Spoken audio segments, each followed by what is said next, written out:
How to update graphics driver on your PC Windows 11. So I will show you the perfect method. So let me start with the video. So it is for Windows 11 or Windows 10. Okay, so let me start with the video. So first we need to check our update setting, window update setting.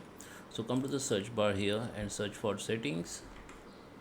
Okay, and here we need to go in settings.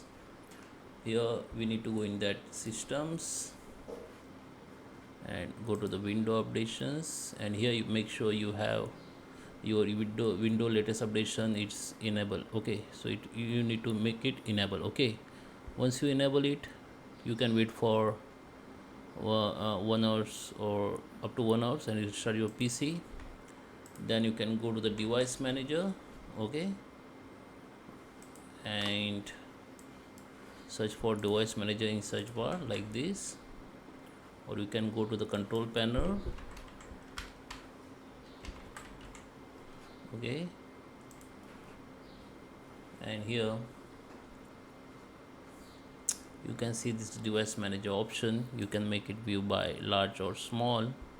Make it large, then you can see your device manager here. Just click on it, and here you can see the display driver. Okay, before that we need to make sure you have click on this show hidden device drivers, so you can see the all device or drivers on your device manager. Now go to the display adapters and expand it by clicking this tiny arrow, and here you can see the all your drivers. Okay, and if you have NVIDIA graphics card in your PC, you can see here. Just select that like this and just right click on it, go to the update drivers. Now you can see two options: search automatically for drivers and browse my drivers. Browse my computer for drivers, so you can use this one.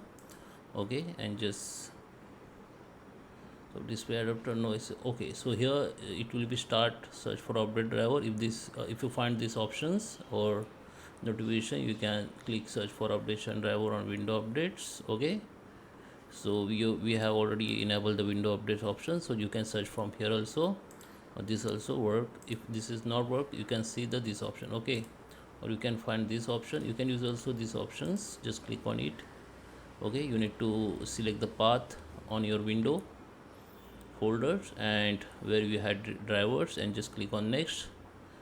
Then it will be automatically update. Okay, so normally people search for this option. It will be search automatically for drivers on your window update and updation, and it will be installed. Okay, so I hope you like this video. Please subscribe me. Thank you for watching.